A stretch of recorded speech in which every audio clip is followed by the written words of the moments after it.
স্বার্থপর রে, বড়ই স্বার্থপর। বুকের মাঝে জায়গা দিলে যতন কইরা ভাঙ্গে রে অন্তর।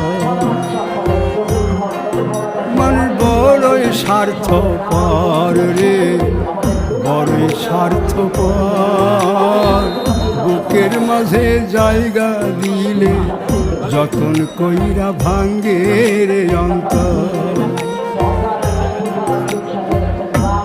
চিনা লাগে জংলা পাখি যতন কইরা বুকে রাখছি, বুকের পাজর ভাঙ্গা সে যে সাজায় অন্যের ঘর রে, সাজায় অন্যের ঘর। মানুষ